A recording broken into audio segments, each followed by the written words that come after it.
अग्निवीर योजना एक बार फिर चर्चा में है। खबर है कि भारत की तीनों सेनाएं, आर्मी, नेवी और एयरफोर्स इस योजना को रिव्यू कर रही हैं, खासकर ऑपरेशन सिंदूर के बाद। बताया जा रहा है कि सेनाएं अब अग्निवीरों को ज्यादा संख्या में रिटेन करने पर विचार कर रही हैं। लेकिन सवाल यह है कि जब ये योजना इतनी ही शानदार थी जैसा मोदी सरकार दावा करती थी, तो बार बार इसमें बदलाव की जरूरत क्यों पड़ रही। जान लीजिए कि अग्निवीर योजना 2022 में आई थी। इसका मकसद था सेना में युवा सैनिकों की भर्ती जो 4 साल तक सेवा करेंगे और फिर सिर्फ 25% को ही परमानेंट किया जाएगा, बाकी को कुछ पैसे देकर घर भेज दिया जाएगा।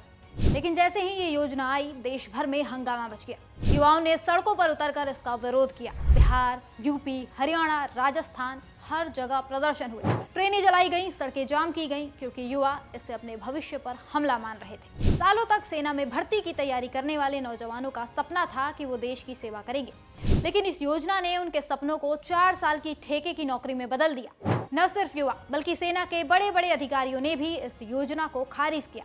रिटायर्ड जनरल्स जैसे लेफ्टिनेंट जनरल सतीश दुआ और मेजर जनरल जीडी बख्शी ने खुलकर कहा कि ये योजना सेना की ताकत को कमजोर करेगी।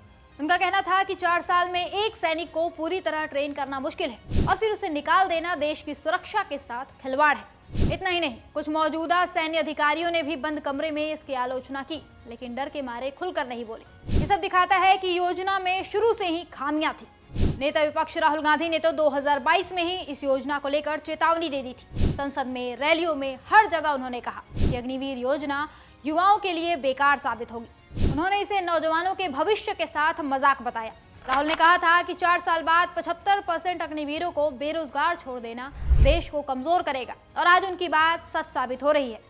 सेनाएं अब खुद मान रही हैं कि ऑपरेशन सिंदूर में अग्निवीरों ने शानदार काम किया और इसलिए अब रिटेंशन की संख्या बढ़ाने की बात हो रही है। खबरों के मुताबिक इन्फेंट्री में 70 से 75% और स्पेशल स्किल्स जैसे सिग्नल्स या इंजीनियर्स में 80% तक अग्निवीरों को रिटेन करने की बात चल रही है। स्पेशल फोर्सेस के लिए तो 100% रिटेंशन की चर्चा है। ये बदलाव इस बात का सबूत है कि योजना में शुरू से कमी थी, वरना अगर सब कुछ परफेक्ट ही होता तो बार बार रिव्यू और बदलाव की क्या जरूरत पड़ती। ऑपरेशन सिंदूर ने तो इस योजना की खामियों को और उजागर कर दिया। इस ऑपरेशन में भारतीय सेनाओं ने पाकिस्तान और पीओके में 9 आतंकी ठिकानों को नष्ट किया। इसमें अग्निवीरों की तारीफ हुई क्योंकि उन्होंने बिना किसी गलती के काम किया।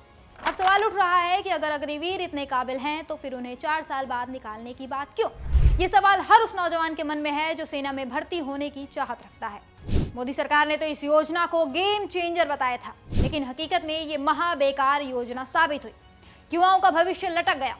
4 साल की नौकरी के बाद न तो उनके पास स्थायी नौकरी होगी, ना ही पेंशन और ना ही कोई ठोस भविष्य। ये योजना न सिर्फ युवाओं के लिए बल्कि देश की सुरक्षा के लिए भी खतरा है। राहुल गांधी ने शुरू में ही कहा था कि ये योजना फेल होगी। अब जब सेनाएं खुद इसे रिव्यू कर रही हैं तो ये साफ है कि सरकार की गलती सामने आ रही है। लेकिन सवाल यह है कि आखिर कितने युवाओं का भविष्य बर्बाद होने के बाद सरकार सुधरेगी? क्या ये रिव्यू सिर्फ दिखावा है या सचमुच कुछ बदलेगा? इस पूरे मुद्दे पर आपकी क्या राय है, हमें कमेंट्स में जरूर बताएं।